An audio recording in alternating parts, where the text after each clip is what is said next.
नमस्कार दोस्तों, मैं सोनू कुमार और आप देख रहे हैं सक्सेस जोन क्लासेज। जैसा कि आप जानते हैं, पिछले साल से ही लॉकडाउन की स्थिति बनी हुई है, जिसके कारण से हमारे आसपास के कोचिंग संस्था, स्कूल, विद्यालय सब जो भी है बंद पड़े हैं और ऐसे में बच्चों को पढ़ने में थोड़ी तकलीफ हो रही है। इसलिए हम ऑफलाइन तो पढ़ा ही रहे थे, लेकिन ऑनलाइन के माध्यम से आपको कुछ जानकारी देना चाहते हैं ताकि आप एग्जाम में अच्छे मार्क्स ला सके। क्योंकि हर साल सरकार एग्जाम लेती है, टाइम टू टाइम एग्जाम लेती है, लेकिन उसमें बच्चे अच्छे मार्क्स नहीं ला पाते। क्योंकि पिछले साल से लेकर अभी तक एक तरह से देखा जाए तो कहीं स्कूल खुला ही नहीं है। एक बीच में कुछ समय के लिए खुला तो उसमें बच्चे कुछ पढ़ नहीं सके अच्छे से। तो हम चाहते हैं कि ऑफलाइन तो पढ़ा ही रहे थे, ऑनलाइन के माध्यम से चाहते हैं बच्चे को कुछ अच्छे तरीके से जानकारी दें ताकि बच्चे पढ़ के और अच्छे मार्क्स ला सके एग्जाम में। तो आज जो है हम ऐसे तो मैथ भी पढ़ाएंगे, साइंस भी, लेकिन आज जो है हम मैथ का मोस्ट इंपोर्टेंट टॉपिक लेकर आए हैं, त्रिकोणमिति। त्रिकोणमिति, ऐसे तो मैथ में 16 एक्सरसाइज होते हैं, लेकिन हम त्रिकोणमिति से स्टार्ट करके उधर जो भी चैप्टर है, सर्कल है, एरिया रिलेटेड सर्कल है, मेंसुरेशन है, स्टैटिक्स है, प्रोबेबिलिटी है, सब इधर का पहले पार्ट्स को खत्म करेंगे। जो बचेगा उसको बाद में हम धीरे धीरे अपलोड करते जाएंगे। वीडियो को देखिए, अच्छा लगे तो लाइक और सब्सक्राइब जरूर कीजिए। तो हम स्टार्ट करते हैं, थोड़ा यहाँ ध्यान देखिए और हम पूरी कोशिश करेंगे आपको अच्छे तरीके से समझाने की। तो वीडियो देखिए, पूरा चैप्टर है 8वां।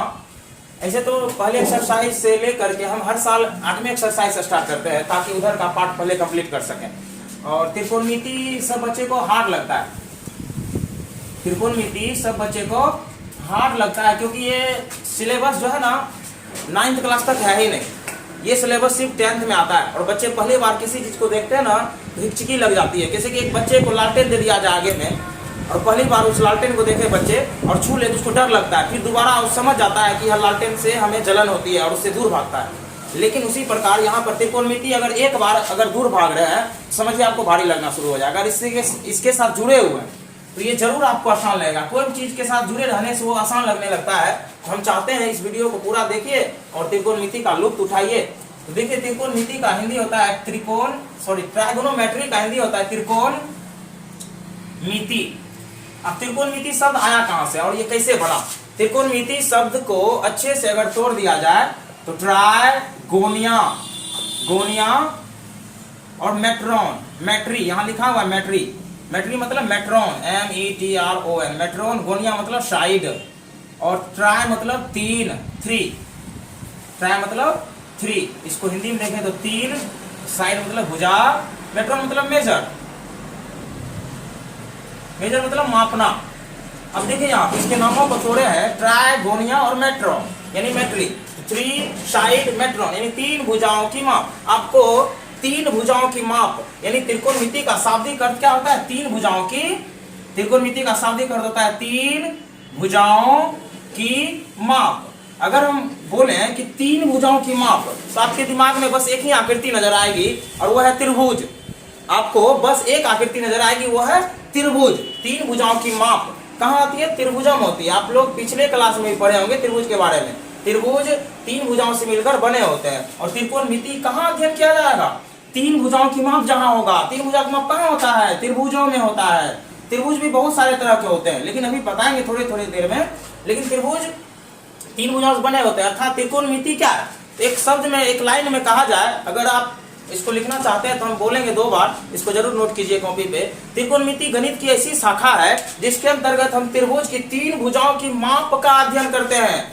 और कह सकते हैं त्रिकोणमिति, हिंदी नामों को देखा जाए तो कोण विधि यहाँ पर है, यानी 3 कोणों के भी माप कर सकते हैं। गणित की ऐसी शाखा जिसके अंतर्गत हम त्रिभुज की 3 भुजाओं और कोणों का अध्ययन करते हैं। 3 भुजाओं और कोणों के अध्ययन को ही त्रिकोणमिति कहा गया है। त्रिकोणमिति किसको कहा गया है? 3 भुजाओं और कोणों के अध्ययन को। और 3 भुजा और कोण कहाँ होते हैं? त्रिभुजा और कोण त्रिभुजों में होते हैं। कहाँ होते हैं? त्रिभुजों में। इसको आप वीडियो को पॉज कर करके बीच बीच में नोट करते जाइएगा ताकि आपको बाद में आसान से समझ में आ जाए इसको देखने के बाद। तो आगे हम देखते हैं त्रिभुज की 3 भुजाओं के संबंध में जानकारी लेना है, यही ना? तो त्रिभुज, एक बार त्रिभुज बनाते हैं। त्रिभुज तो ढेर सारे तरह के होते हैं, आप लोग पढ़े होंगे। त्रिभुज समबाहु भी होता है, त्रिभुज समकोण भी होता है और त्रिभुज समद्विबाहु भी होता है। समद्विबाहु तो देखिए यहाँ पे त्रिभुज ये तीन भुजाएं हैं और इसके सम मतलब बराबर, बाहु मतलब भुजा, यानी तीन भुजा बराबर है अर्थात ये समबाहु है। समकोण, सम माने बराबर, कोण किसकी माप, यहाँ 90 डिग्री वाली, देखिए यहाँ पे 90 डिग्री, और ये समद्विबाहु है। ये तीनों ही त्रिभुजों में हम त्रिकोणमिति के प्रयोग से इसकी भुजाओं के माप को पता कर सकते हैं, इसके कोणों के माप को पता कर सकते हैं। लेकिन सवाल है कि क्या तीनों त्रिभुजों में त्रिकोणमिति आएगा? अभी तो त्रिकोणमिति सिर्फ समकोण त्रिभुज में आता है, ठीक। अब सवाल यह है कि क्या इसमें त्रिकोणमिति नहीं आएगा? तो इसमें भी आएगा, इसमें भी आएगा त्रिकोणमिति। कैसे आएगा? तो बस एक सिस्टम डालना पड़ेगा यहाँ पे ताकि ये 90 डिग्री हो जाए। ऐसा करने से यह भी समकोण, यह भी समकोण, और हमको मालूम है समकोण त्रिभुज में त्रिकोणमिति का इस्तेमाल कर सकते हैं। यहाँ पर भी अगर एक सिस्टम डाल दें, यहाँ भी समकोण बन जाएगा 2 ठे, यहाँ पर भी त्रिकोणमिति का इस्तेमाल हम कर सकते हैं। तो अर्थात हम कह सकते हैं कि समकोण त्रिभुज में ही त्रिकोणमिति का अध्ययन किया जाता है। आप एक छोटा सा उदाहरण लीजिए, आपके सामने में एक दीवार है और जहां आप बैठे हुए हैं वहां से कुछ दूरी पर, यानी दीवार से कुछ दूरी पर आप दीवार के शीर्षों को देखिए। दीवार के शीर्षों को देखने से आपको बस एक आकृति नजर आएगी, वो आकृति हम बोर्ड पे बना रहे हैं, आप देखिए इसको बस। देखिए आप, ये दीवार है और यहाँ से कुछ डिस्टेंस पर आप बैठे हुए हैं और यहाँ से एक लाइन जा रहा है, इमेजिनरी लाइन, वर्चुअल लाइन, जो इसको कनेक्ट करता है इसके शीर्षों को। यहाँ आप देख सकते हैं ये जो लाइन है मेरी आंखों के रेखाओं से निकल कर, ये दृष्टि रेखा है ये। तो यहाँ आप देख सकते हैं, इसे देखने पे एक आकृति नजर आती है, इसका नाम क्या है? समकोण त्रिभुज है। अर्थात हम कह सकते हैं त्रिकोणमिति सिर्फ समकोण त्रिभुजों के लिए ही बना है। त्रिकोणमिति किसके लिए है? समकोण त्रिभुजों के लिए है। तो क्या समबाहु में भी होगा? तो होगा जरूर। सिस्टम डालने से किसी भी त्रिभुज को समकोण त्रिभुज बना सकते हैं और वहां पर हम त्रिकोणमिति का इस्तेमाल कर सकते हैं। अब आइए थोड़ा आगे, समकोण त्रिभुज में ही त्रिकोणमिति को पढ़े जाते हैं, इसलिए समकोण त्रिभुज का पूरा जानकारी अब हम देने वाले हैं। तो वीडियो को पूरा देखिए और लुत्फ उठाइए। समकोण त्रिभुज, समकोण त्रिभुज में ही त्रिकोणमिति पढ़े जाते हैं। अभी थोड़ा देर पहले मैंने बताया कि समबाहु में भी त्रिकोणमिति का इस्तेमाल होगा, जरूर होगा, लेकिन सिस्टम डालना पड़ेगा वहां ताकि वह 2 समकोणों में विभक्त हो जाए। इसको इंग्लिश बोलते हैं राइट एंगल ट्रायंगल। क्या बोलते हैं? Right angle triangle. समकोण त्रिभुज कहां? एक छोटा सा समकोण त्रिभुज अभी जो इमेजिनेशन के थ्रू हमारे माइंड में आया। मान लीजिए दीवार है और इसकी कुछ दूरी पर आप बैठे हुए यहाँ पे और इसको देख रहे हैं, टुकुर टुकुर टुकुर टुकुर देख रहे हैं। देखने से एक त्रिभुज बना या नहीं बना? आप बताइए। त्रिभुज बना, आपके सामने में त्रिभुज बना, और यह त्रिभुज कौन सा त्रिभुज है? वही त्रिभुज है जो अभी हेडिंग यहाँ लिखा हुआ है, ये समकोण त्रिभुज है। और इसका फैसिलिटी क्या होता है? इसका जो खासियत है, यहाँ 90 डिग्री होता है, एल की तरह दिखता है। देखिए गौर से, एल की तरह दिखता है। और यहाँ से जो देखते हैं हम, यहाँ पर देखिए कोणों का अध्ययन आप जरूर किए होंगे। ये क्या है और ये क्या? ये भी कोण ही है। तो त्रिभुज के 3 कोण, इसका नाम देते हैं, हर चीजों का नाम। तो इसका भी एक नाम क्या दिए? ये शीर्ष है, इसको क्या बोलते हैं? शीर्ष। जहां 2 रेखा जुड़ती है उसको क्या बोलते हैं? शीर्ष बोलते हैं। तो शीर्ष का भी एक नाम होगा, हर एक चीजों का धरती पर नाम, तो इसका भी एक नाम। ए बी सी, ABCD के किसी भी लेटर को उठा करके यहाँ लिख दीजिए, एकदम बिल्कुल सही होगा। ए, यहाँ पर देखिए कोण का संकेत ए, कोण का संकेत बी, कोण का संकेत सी। अगर इसको जोड़ दें, तीनों कोणों को जोड़ने से 180 डिग्री का मान आता है। यह त्रिभुज के कोणों का खासियत है। त्रिभुज के तीनों कोणों का योग 180 डिग्री होता है। यह कौन सा त्रिभुज है? समकोण त्रिभुज है। और इस त्रिभुज के बारे में अब अच्छे से जानकारी प्राप्त करेंगे और वीडियो को पूरा देखिए, जरूर समझ में आएगा। समकोण त्रिभुज तो देख चुके हैं, समकोण त्रिभुज कैसा होता है?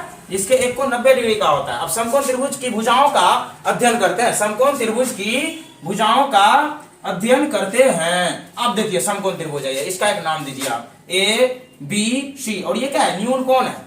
अब देखिए समकोण त्रिभुज में 3 भुजाएं होती है और त्रिभुज की किसी भी त्रिभुज को उठाइए आप, 3 भुजाएं आपको नजर आएगा। समकोण त्रिभुज में कितनी भुजाएं होती है? 3 भुजाएं होती है। अब देखिए इसके नामकरण के लिए एक आदमी को बुलाता है। किसको बुलाता है? एक आदमी को। बच्चे घर में जन्म लेते हैं तो उसके भी नामकरण के लिए पंडित जी को आप बुलाते हैं ताकि उसका नाम रख सके। पंडित को बुलाते हैं ताकि उसका नाम रख सके। तो आज हम भी एक पंडित को बुलाने वाले हैं ताकि इसका नाम रख सके। ये क्या है? इसका नाम क्या है? इसका नाम क्या है? इसका नाम रख सके। अब देखिए पंडित को बुला दिए, एक बोरा दिए, एक क्या बोलते हैं उसको? पीढ़िया बोलते हैं आप लोग। पीढ़िया दिए और बैठा दिए। कहां बैठा दिए? नीचे। और बैठा दिए नीचे। पंडित का नाम क्या था? थीटा। क्या नाम था? थीटा। पंडित का क्या नाम था? थीटा। और उसको कहां बैठा दिए? नीचे। जैसे ही बैठा वैसे ही नाम रखा। जैसे ही बैठा वैसे ही नाम रखा। जानते हैं क्या है, कहाँ बैठा, नीचे। पंडित बैठना को बैठना नहीं बोलते, आसन बोलते हैं। इसलिए जैसे ही बैठे वैसे ही नाम दे दिया आसन। हम तो आसन कर रहे हैं इस जमीन के ऊपर, इसलिए इसका नाम दिया आसन भुजा। आप देखिए पंडित देख रहा है टुकुर टुकुर टुकुर टुकुर टुकुर टुकुर, कहाँ, सामने पड़े दीवार को। अब इसके बारे में सोचा इसको क्या दें, इसका नाम क्या रखा जाए, दिमाग में घूम रहा है क्या रखें क्या रखें। सोचते कि आप पतरा उल्टाया उल्टाया उल्टाया, लेकिन उसका कोई काम नहीं पड़ा, क्योंकि उसके सामने था, मुख के सामने जो चीज पड़ा होता है ना उसको सम्मुख बोला जाता है। क्या बोला जाता है, सम्मुख, इसलिए इसका नाम रखा सम्मुख भुजा।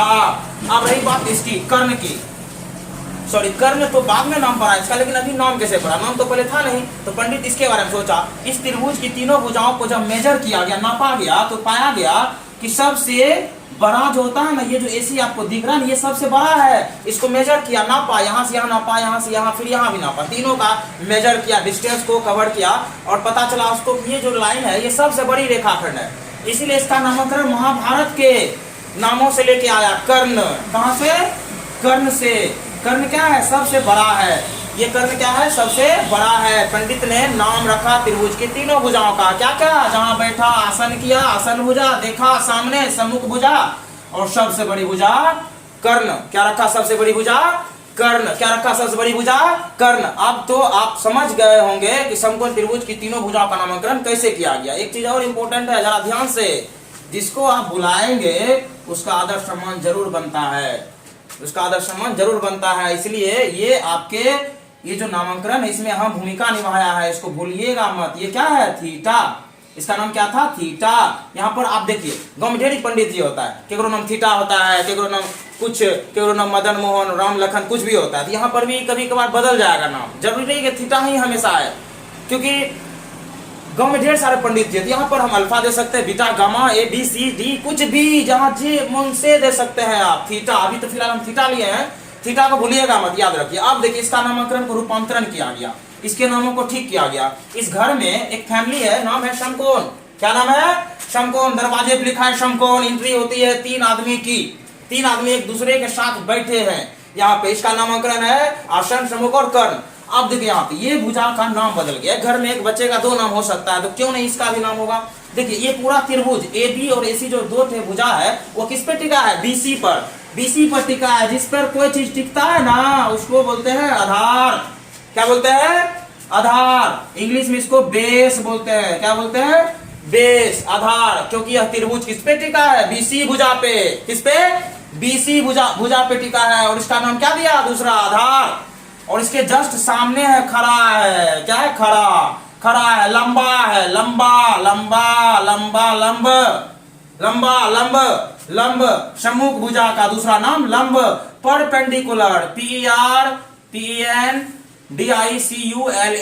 परपेंडिकुलर, परपेंडिकुलर लंब। संकेत में P, संकेत में B, शॉर्ट में भी लिख सकते हैं स्मॉल लेटर से। और हाइपोटेनस H, हाइपोटेनस H। तो हम देख सकते हैं समकोण त्रिभुज की 3 भुजाओं का नामकरण। एक बार हम फिर से इसको बता रहे हैं, थोड़ा अगर नोट करने का होगा तो आप कॉपी पे कर सकते हैं। समकोण त्रिभुज क्या है, एक फैमिली है। समकोण त्रिभुज क्या, एक फैमिली है। घर में एक फैमिली होती है ना, उसमें मेंबर होते हैं, सदस्य होते हैं, जिसका एक एक नाम होता है अलग अलग। उस सदस्य में भी कुछ बड़े होते हैं, कुछ छोटे होते हैं, कुछ बड़े तो कुछ छोटे। यहाँ पर भी देख सकते हैं आप, यहाँ पर भी 3 मेंबर है। नाम है आसन, नाम है सम्मुख, नाम है कर्ण। सबसे बड़ा कौन है, कर्ण। नहीं बदलेगा, कर्ण नहीं बदलेगा। इसलिए नहीं बदलेगा क्योंकि घर में जो मुखिया होता है ना, बार बार नहीं बदलता है, समझे। इसीलिए इस त्रिभुज में सबसे बड़ा कौन है, कर्ण। इसलिए यह नहीं बदलेगा, याद रखिएगा, ये नहीं बदलेगा। बदलेगा कौन, लंब और आधार। कभी ये लंब, कभी ये आधार। इसी फोटो को फिर से एक बार यहाँ देखिए, एक बार यहाँ देखिए, यहाँ सेम वही चीज हम लिख रहे हैं, ठीक है, लेकिन थोड़ा सा बदलाव करेंगे इसमें, थोड़ा सा बदलाव। क्या करेंगे, थोड़ा सा बदलाव। और वो बदलाव है क्या, पंडित को नीचे में नहीं बैठाएंगे। हमारा मन है, हमारा मन है हम नीचे में कहाँ बैठाएंगे, पक्का बैठाएंगे। कहाँ बैठाएंगे, पक्का पे। कहाँ, यहाँ बैठाएंगे। यहाँ कहेंगे चलो पंडित जी ऐजा, कहाँ, यहाँ यहाँ यहाँ यहाँ बैठा है पंडित जी। फिर से सामने देखा सम्मुख, फिर से सामने देखा सम्मुख। बगल में बैठा, कहाँ, छत पे, आसन, आसन किया, आसन किया। और ये नहीं बदलेगा, अभी बोलेगा ये नहीं बदलेगा, ये फिक्स है। तो आप देख सकते हैं, अगर ये थीटा जिसको पंडित जी नाम दिया गया है, यहाँ पे थीटा जहाँ है वो आसन है। अगर थीटा ऊपर बैठा देंगे तो ये आसन होगा। और इसको आधार तक बोलेंगे आप लोग, इसको क्या बोलेंगे, लंब बोलेंगे आप लोग। इसको क्या बोलेंगे, ये फिक्स है, कुछ नहीं बोलेंगे। संकेत बात कर लेते हैं, पी बी और एच। एक बार निष्कर्ष निकालिए इसका, माइंड में सेट कीजिए, निष्कर्ष निकालिए, माइंड में सेट कीजिए, निष्कर्ष निकालिए। निष्कर्ष ये है, नीचे बैठेगा नीचे आसन भुजा, ऊपर बैठेगा नीचे आसन भुजा नहीं, नीचे सम्मुख भुजा होगा। ध्यान से, सम्मुख भुजा सामने का, सम्मुख भुजा का ही नाम है लंब। सम्मुख भुजा का नाम क्या है? लंब। सम्मुख भुजा का नाम क्या है? लंब, याद रखिए। और आसन भुजा का नाम क्या है? आधार। कर्ण नहीं बदलेगा। तो आप लोग यहाँ पे अच्छे समझ चुके होंगे सम्मुख और आसन और लंब के बारे, सॉरी कर्ण के बारे में, और समकोण त्रिभुज की जो 3 फैमिली है इसके बारे में। इसका नामकरण में कहीं कोई दिक्कत है तो आप कमेंट बॉक्स में जरूर लिखिए, ताकि हम इसको और अच्छे बेहतर तरीके से समझा सकें। देखिए अब आगे इसका सम्मुख भुजा, आसन भुजा, और अब हम उसको भूल जाते हैं। अब भूल जाइए, सम्मुख आसन कुछ नहीं, बस इसको सिखाने के लिए हम थोड़ा सा लॉजिकली बात कर रहे थे, लेकिन इसका आप स्पष्ट नाम फ्रेश तरीके से लिखते हैं। कॉपी पे नोट करते जाइए आप लोग, कोई दिक्कत नहीं होने वाला है। वीडियो को पूरा देखिए, कहीं कोई दिक्कत नहीं होगा। देखिए यहाँ पे हम लोग क्या कर दिए हैं? थीटा दिए हैं। किस कहाँ बैठा है? एरो का सिंबल देखिए आप, नीचे बैठा रहे आप। ये क्या हो जाएगा? आधार। क्या हो जाएगा? आधार। ये क्या हो जाएगा? कर्ण। ये क्या हो जाएगा? लंब। क्या हो जाएगा? लंब। अभी तुरंत सीखा है। ये लंब यानी पी, ये आधार यानी बी, ये कर्ण यानी एच, स्मॉल लेटर से लिए। एक बार फिर से फोटो बनाते हैं। यहाँ पर 90 डिग्री और इस थीटा को इस बार यहाँ बैठाते हैं। तो अभी तुरंत सीखा है, ऊपर बैठा दिए तो सामने वाला सम्मुख होगा, सम्मुख को हम लोग लंब बोलते हैं, अर्थात ये लंब है। ये क्या है? कर्ण है। ये क्या है? आधार है। आधार को बी, लंब को पी, और हाइपोटेनस कर्ण को एच बोलते हैं। दोनों फोटो को ध्यान से देखिए, क्योंकि आगे जब एक्सरसाइज में हम लोग जाएंगे वहां पर ये बार बार बदलाव होगा, कभी ऊपर कभी नीचे, कभी ऊपर कभी नीचे। तो वहां पर लंब और आधार और कर्ण, कर्ण तो बदलेगा नहीं, लंब आधार बार बार चेंज होगा, आपको परेशानी हो जाएगा। इसलिए यहाँ पर अभी देख लीजिए, यहाँ पे अच्छे से देख लीजिए इसको एक बार, समझ गए? तो अब इसका हम लोग एक मेजर करने के लिए एक रेशियो निकालते हैं। एक क्या निकालेंगे? संबंध, रिलेशन निकालेंगे। किसमें रिलेशन निकालेंगे? किसमें निकालेंगे? तो सबसे बड़ी भुजा कौन है? कर्ण। फिर कौन है? लंब आधार में कोई भी बड़ा छोटा हो सकता है, ये याद रखिएगा। लंब आधार में कोई बड़ा छोटा, लेकिन कर्ण हमेशा बड़ा होगा। नाम से ही लग रहा है कर्ण, महाभारत में सबसे बड़ा कर्ण, इसीलिए इसका नाम है कर्ण। देखिए सबसे बड़ा। अब पाइथागोरस आते हैं, दरवाजा खोलते हैं, एंट्री होती है, पंडित को वहीं पर रखते हैं और पंडित बोलता है अरे थोड़ा इसका मेजर कैसे होगा ये बता दीजिए। क्या बता दीजिए? कर्ण, लंब, आधार का लंबाई नापा गया कर्ण का किसी भी त्रिभुज के अंदर। मान लेते छोटा त्रिभुज हम लेके ही समझाते हैं। ये देखिए ये समकोण त्रिभुज, ये मान लेते 4 मीटर, ये 3 मीटर। जब इसको नापा गया, इसको नापा गया, एक रेखा खंड लिया, या दीवार की लंबाई नापा मीटर में ही, इसको भी नापा मीटर में ही। जब इसको निकाला गया, सोचा ये कैसे निकाला जाए, इसको कैसे निकालते हैं। तो ऐसी स्थिति में जब इसको मेजर किया, ये 5 आया। क्या आया? 5। इसको भी नापा, इसको भी नापा, इसको भी नापा, आ गया 5। अब 5 कैसे आ गया? तो देखिए वो कैसे लाया 5। तो रिलेशन ढूंढने लगा कि क्या करें, 3 में 4 को घटाएं, 4 में 3 को जोड़ें तो 7 आ जाता है, 1 आ जाता है, 5 कहाँ गए, 5 कहाँ है? तो दिमाग लगाना शुरू किया, और इस तरह से उसने 5 निकाल के ही दिखा दिया। और देख सकते हैं आप कैसे निकाला। ये क्या है? लंब। ये क्या है? आधार का वर्ग किया, जोड़ा, अंडर रूट निकाला और 5 आ गया। समझ गया? यहाँ पर समझ गया ये जो लंबाई है, ये जो लंबाई निकलेगी, लंब और आधार के वर्ग के योग के बराबर होने वाला है यह लंबाई। अगर इसका माप चाहिए आपको, इसका वर्ग और इसका वर्ग करके जोड़िए, उसके बाद उसका वर्गमूल निकालिए, तो जो वैल्यू आएगा वह कर्ण का वैल्यू होगा। इस तरह से पाइथागोरस ने इसका रिलेशन दिखाया। क्या दिखाया? रिलेशन। जब इसका मेजर किया गया तो पाया उन्होंने कर्ण का वर्ग लंब के वर्ग और आधार के वर्ग के योग के बराबर होता है। 8th क्लास में आप लोग इक्वेशन पढ़े होंगे, समीकरण पढ़े होंगे, इसको सॉल्व करने के लिए जानते होंगे। इसमें अगर लंब निकालने की बात करें तो बड़का में हमेशा छोटा घटाया जाएगा, याद रखिए, बड़का में हमेशा छोटा घटाया जाएगा। आधार निकालिए, आधार कर्ण में बड़का में छोटा घटाइए, बड़का में छोटा घटाइए, लंब आधार निकलेगा। तो बड़का कौन? अगर ये लंब छोटा है, आधार छोटा है, सबसे बड़ा कौन है? कर्ण। तो कर्ण में बचल का घटा दीजिए, आराम से निकाल लीजिए। लेकिन अगर बड़का निकालिएगा तो जोड़िएगा दोनों को, याद रखिए।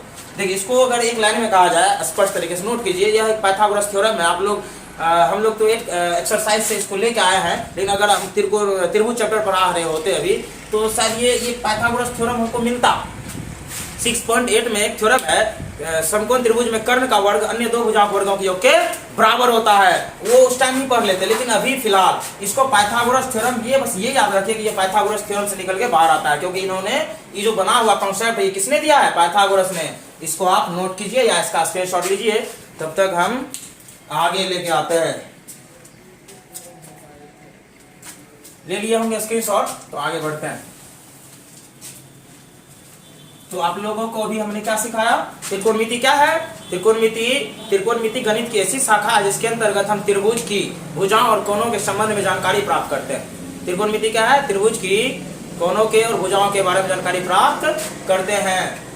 अब देखिए यहाँ पे, उसके बाद हम लोग देखें कि त्रिकोणमिति किस में, तो त्रिभुज से संबंध। त्रिकोणमिति का शाब्दिक अर्थ है त्रिभुजों की माप, यानी त्रिभुजों को मापना। किसको नापेंगे अधिकतर किसको नापा जाएगा, समकोण त्रिभुजों को। किसको, समकोण त्रिभुजों को। समकोण त्रिभुज का नामकरण में देख लिए लंब, कर्ण और आधार होते हैं। फिर देखिए कर्ण का वर्ग लंब के वर्ग और आधार के वर्ग के योग के बराबर होता है। ये सब चीजों को हम सीख चुके हैं, तो आइए हम आगे ले जाते हैं। अब हम लोग इसके आगे का जो इंपॉर्टेंट सा पॉइंट है, यहाँ से मेन रूप से, यहाँ से जो स्टार्टिंग होने वाला है, यहाँ से थोड़ा ध्यान दीजिएगा, वीडियो को थोड़ा ध्यान से देखिएगा। यहाँ से बड़ा इंपॉर्टेंट या मजेदार होने वाला है, क्योंकि यहाँ से हम लोग इसका फॉर्मूला बनाने वाले हैं। और अगला पॉइंट जो है वो क्या है, त्रिकोणमितीय अनुपात। क्या है, त्रिकोणमितीय अनुपात। इसको इंग्लिश बोलते हैं ट्राइगोनोमेट्रिक रेशियो। क्या बोलते हैं, ट्राइगोनोमेट्रिक रेशियो। आप देखिए त्रिकोणमितीय अनुपात निकालते हैं। चलो एक बार फिर से समकोण त्रिभुज बना रहे हैं हम लोग। अब तो जानते हैं ये क्या है, P, ये क्या है, B, ये क्या है। यदि ये थीटा यहां हो, A, B और C, P, B और H, लंब, आधार और कर्ण। आप देखिए हम लोग यहाँ पर कितने लोग हैं, 1 2 3 लोग हैं। अगर हम बारी बारी से इसके रिश्ते की बात करें, त्रिकोणमितीय अनुपात किसको बोलते हैं, त्रिभुज की तीनों भुजाओं के अनुपातों को, त्रिभुज की तीनों भुजाओं को लेते हुए जो हम लोग अनुपात बनाने वाले हैं, दो भुजाओं की तुलना करने वाले हैं, उसको ही त्रिकोणमितीय अनुपात कहेंगे। अगर हम यहाँ पर तुलना करें, दो व्यक्ति के बीच अगर तुलना की जाए, पुत्र और पिता के बीच तुलना की जाए, तो ये पुत्र क्या है, पुत्र का ये बाप है, ये पिता का क्या है, बेटा है। यहाँ हम देख रहे हैं कि दो व्यक्ति के बीच क्या हो रहा है, तुलना करने पर दो रिश्ते बन के बाहर आते हैं। हम लोग पर क्या है, त्रिकोणमितीय अनुपात। इसमें क्या पढ़ेंगे, भुजाओं का अनुपात, यानी भुजाओं के संबंध, यानी भुजाओं के रिलेशंस को देखेंगे। यहाँ पर भी 1 2 3 भुजा है, इसका भी रिलेशंस निकालेंगे। आप देखिए रिलेशंस निकालना शुरू होता है। नंबर 1 देखिए, यहाँ पर तो P अभी संकेतों में ना है, इसका कुछ तो जरूर मेजर करेंगे तो वैल्यू आएगा 5 4 3 2 10, कुछ भी, इसका भी कुछ भी, इसका भी कुछ भी जरूर आने वाला है। जब हम लोग P और H, देखिए एक एक बारी बारी से हम निकालते हैं, बारी बारी से, घबराइए नहीं, बारी बारी से निकालेंगे। P और H का रेशियो करते हैं। किसका रेशियो करेंगे, P और H का। तो P और H का जब रेशियो किया गया, तो इसका एक नाम बन के बाहर आया, इसका एक नाम दिया। देखिए एक रिलेशन का नाम होता है, इसे हम लोग ननियर बोलते हैं। ननियर कैसे हो गया, तो हमारे और नाना के बीच का संबंध, इसलिए ननियाल है, ननियर है। उसी तरह से P और H, इसका भी रिलेशन, इसका भी कुछ ना नाम होगा, तो उन्होंने नाम रखा। क्या रखा, नाम। और क्या रखा, नाम, तो अपने तरीके से रखा। अगर हम होते ना, या कोई भी होता, तो शायद इसका कुछ और नाम होता, लेकिन जो उस टाइम जो मैथमेटिशियन जो थे इसको सॉल्व कर रहे थे, तो उन्होंने अपने तरीके का नाम दिया। इसका नाम दिया जया। क्या नाम दिया, जया। और ये पूरा कहानी किसका रचा हुआ है, किसका, ये कौन नाम रखा, ये कौन रखा, ये कौन रखा, ये रखा। अगर ये नहीं होता कि होता है, इसका नाम कौन रखा, ये रखा, इसका भी नाम यही रखा, इसका भी नाम यही रखा। यानी थीटा बड़ा इंपॉर्टेंट है, तो थीटा को छोड़ेंगे, कहा है, थीटा ही तो दर्शाया है P और B और H तीनों को। अब देखिए इसका 2 नंबर, पहला है P और H के अनुपात। P यानी लंब, H यानी कर्ण। लंब और कर्ण के अनुपात का नाम दिया साइन, यानी जया। हिंदी में इसका जया। जया का क्या परिभाषा होता है, जया का क्या परिभाषा होगा, साइन। त्रिकोणमितीय अनुपातों में जब हम समकोण त्रिभुज में लंब और कर्ण के अनुपात को लिखते हैं, उस अनुपात को क्या बोलते हैं, साइन बोलते हैं। थीटा क्यों दिए, क्योंकि लंब और कर्ण का नामकरण थीटा नहीं किया, इसीलिए थीटा दिए। यह एक रिलेशन है, जया के साथ थीटा का क्या संबंध है, और संबंध में कभी भी अलग नहीं, जोड़ घटा गुना भाग से इसको नहीं अलग कर सकते, क्योंकि यह एक संबंध है, रिलेशन। रिलेशन में बीच में दरार उत्पन्न करना सही बात नहीं। अब इसको उल्टा देते हैं। हम बोले थे ना, दो व्यक्ति के बीच दो रिलेशन होते हैं, इधर से और एक इधर से, एक इधर से एक इधर से, दो रिलेशन। पहला रिलेशन P और H के बीच है। अब H और P के बीच का रिलेशन देखते हैं, इसका भी तो नाम होगा। तो इसका उल्टा, इसका रिलेशन का उल्टा है, ये जया का उल्टा है, ये जया का उल्टा है। इसीलिए 8वीं क्लास में पढ़े होंगे, व्यू मतलब उल्टा, व्यू मतलब उल्टा। किसका, जया का। किसका, जया का। तो व्यू जया, क्या, व्यू जया, थीटा देना ही पड़ेगा। ये चीज को आप ध्यान से देखिए। लंब और कर्ण के अनुपात को जया बोलते हैं, और कर्ण और लंब के अनुपात, इसी का जस्ट व्युत्क्रम है, इसलिए व्युजया बोलते हैं। क्या बोलते हैं? व्युजया। इसको आप नोट कीजिए, व्युजया। पहले हम हिंदी के नामों को देखेंगे, फिर बारी बारी से इसके मेन कॉन्सेप्ट की तरफ ध्यान देंगे। तो ध्यान से वीडियो को देखते जाइए, आनंद आने वाला है। देखिए आगे 3 नंबर, अब हम इसके रिलेशन को देख चुके हैं। तो 3 व्यक्ति तो 6 रिलेशन होंगे, 2 में 2 रिलेशन, तो 3 में 6। आप देखिए, आप अब इसके बीच का रिलेशन देखते हैं। आप देखिए यहाँ पर भी तो हम अनुपात कर सकते हैं, इस भुजा का अनुपात। तो तीसरा नंबर, अगर हम P और B का अनुपात करें तो इसका भी नाम होगा, तो इसी का जस्ट व्युत्क्रम B और P का अनुपात करें तो इसका भी कुछ नाम होगा। अब इसके नामों को देखते हैं। लंब और कर्ण का अनुपात किए तो उसका नाम दिया जया, और उसी का जब व्युत्क्रम किए H/P, उसका नाम दिए व्युजया। अब इसका नाम क्या है? इसका नाम है स्पर्श, स्पर्श जया। थीटा तो देना ही है साथ, इसको बोलते हैं कोटि स्पर्श जया थीटा। आप देखिए यहाँ पर लंब और आधार के नामों का नाम, लंब और आधार का जो नाम है वो क्या है? स्पर्शया, और आधार और लंब का जो नाम है वो क्या है? कोटि स्पर्शया। इसी तरह से आगे भी 2 और रिलेशंस बनने वाले हैं, इसको नोट कर लीजिए आप। तो देखिए आगे एक और रिलेशन बनेगा और इसका निष्कर्ष हम निकाल देंगे आपको फॉर्मूले के साथ लास्ट में, लेकिन आप वीडियो पूरा देखिए। यहाँ देखिए आप, ये B और H बचा हुआ है। चौथा के बाद 5वां रिलेशन होगा B और H के बीच, और छठा रिलेशन इसी का व्युत्क्रम H और B के बीच। अब इसके रिलेशन का क्या नाम दिया? इसके रिलेशन यानी कि इसके संबंध का नाम क्या दिया गया? कोजया। क्या दिया गया? कोजया। B/H का नाम क्या दिया? कोजया। थीटा देंगे, इसी का उल्टा, इसलिए व्यू कोजया, व्यू कोजया। क्या नाम है इसका? व्यू कोजया। तो आप एक तरफ से अगर लिख दे तो ध्यान देखिए, ये 5वां नंबर है, ये छठा नंबर है। इससे पहले हम 4 लिख चुके हैं, तो इसको नोट कीजिए आप। इसका निष्कर्ष निकालते हैं एक बार। तो त्रिकोणमितीय अनुपात किसको कहा जाता है? त्रिभुज, समकोण त्रिभुज की तीनों भुजाओं से लिए हुए अनुपातों को त्रिकोणमितीय अनुपात कहते हैं। त्रिकोणमितीय अनुपातों की कुल संख्या कितनी होती है?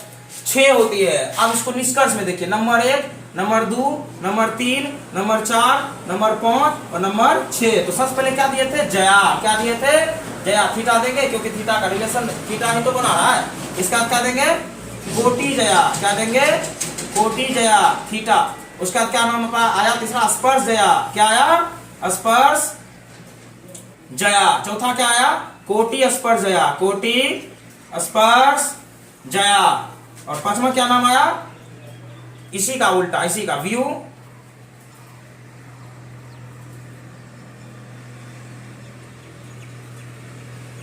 कोटि जया। सॉरी यहां मिस्टेक हो रहा है, जया कोज्या, कोज्या। उसका यहां पर व्यू कोज्या, व्यू कोज्या। उसका लास्ट है व्यू जया, व्यू जया। अब इसका एक बार अनुपात लिखिए, तो ये किसका अनुपात है? P/H का। ये किसका है? तो ये देखिए, आप पीछे जाके थोड़ा देखिएगा, तो ये जो है ना B/H का। ये किसका है? P/B का। ये किसका है? इसी का व्युत्क्रम। पहले इसका व्युत्क्रम। ये किसका है? ये इसका व्युत्क्रम है। और ये किसका है? ये इसका व्युत्क्रम है। अब इसको थोड़ा इंग्लिश में लिखते हैं। जया का जब डिक्शनरी उठाइएगा ना, इसका नाम है साइन, फुल में। अब थीटा तो देना है। इसका नाम है कोसाइन, इसका नाम है टेंजेंट, इसका नाम है कोटेंजेंट, इसका नाम है सेकेंड, इसका नाम है कोसेकेंड। तो यहां देख सकते हैं आप, इसका पहले हिंदी देखें, और ये हिंदी कहां से आया? तो लंब और कर्ण। तो लंब और कर्ण के अनुपात को इंग्लिश में बोलेंगे हम, लंब और कर्ण के अनुपात को साइन कहते हैं, आधार और कर्ण के अनुपात को कोसाइन कहते हैं, लंब और आधार के अनुपात को टेंजेंट कहते हैं, लंब आधार और लंब के अनुपात को कोटेंजेंट, कर्ण और आधार के अनुपात को सेकेंड, और कर्ण और लंब के अनुपात को कोसेकेंड कहते हैं। इसके 3 अक्षरों को लिखिए, इसके 3 अक्षरों को, इसको आप नोट कीजिए पहले आप, हिंदी और इंग्लिश दोनों।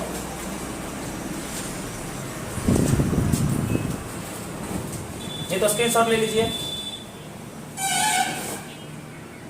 चलिए इसका आगे लेके आते हैं। ये मोस्ट इंपोर्टेंट फॉर्मूला है जो पहले एक्सरसाइज को डन कर देगा। 8.1 का पूरा सॉल्यूशन इसी फॉर्मूले से होने वाला है, इसलिए इसको बड़ा ध्यान से लिखिए भी, देखिए भी और दिमाग में रखिए भी। अब आगे आते हैं,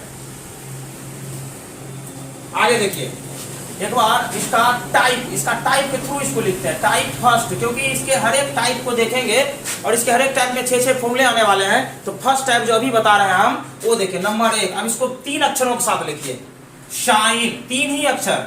नंबर 2 साइन कॉस, कॉस 3 अक्षर शुरुआती। Number 3 ten. अब देखिए यहाँ पे थीटा तो देना है, थीटा तो देना है, थीटा तो देना है, थीटा संबंध को दर्शाता है इसलिए देना है। अब साइन किसको बोलते हैं? लंब और कर्ण के अनुपात को। कोसाइन आधार और कर्ण के अनुपात को, लंब और आधार के अनुपात। इसका व्युत्क्रम पे नजर डालते हैं, का व्युत्क्रम, या इस तरह से आप लिख सकते हैं व्युत्क्रम। टेन का व्युत्क्रम क्या होता है? इसी को पलट देते हैं, उसको क्या बोलते हैं? कॉट थीटा, यानी बी बटे टी। इसका व्युत्क्रम क्या होता है? शेक, सेक थीटा, यानी एच बटे बी। इसका क्या होता है? कोसेक, कोसेक थीटा, यानी कि एच बटे पी। देखिए आप ये 3 अक्षर लिए, 3 लिए, 3 लिए, 3 लिए, 3, फिर यहाँ 5 का है। यहाँ 3 इसलिए नहीं लिए क्योंकि यहाँ पहले से 3 ऑलरेडी पड़ा हुआ है। देखिए कॉस, यहाँ भी कॉस, इसलिए इसके 2 अक्षर को और आगे कर दिया गया ताकि और अच्छे से इसको लिखा जा सके। तो ये ध्यान से देखिए, लंब बटे कर्ण, आधार बटे कर्ण, लंब बटे आधार, कर्ण बटे लंब, कर्ण बटे आधार और आधार बटे लंब। ये 6 इंपोर्टेंट फॉर्मूले हैं जो एक्सरसाइज 8.1 को कंप्लीट कर देगा। तो आप, हमको उम्मीद है कि आप लोग अच्छे से अभी तक सीख चुके हैं और आगे की बात अगर करें तो ध्यान से देखिए। और आगे ये बता रहे हैं हम क्या सीखे हम लोगों ने?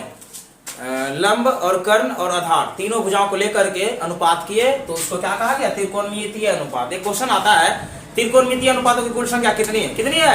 6। कितनी है? 6। त्रिकोणमितीय अनुपातों की कुल संख्या 6 है। याद करने का तरीका, साइन कॉस टेन, सीरियल तरीके से याद कीजिए। Sine cos tan, cot, sec और कोसेक।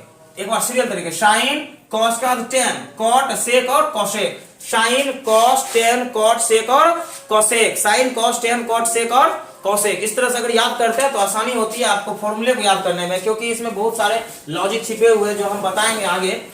तो देखिए साइन कॉस टेन, अब हम लोगों ने त्रिकोणमितीय अनुपातों का अध्ययन कर ही लिया है।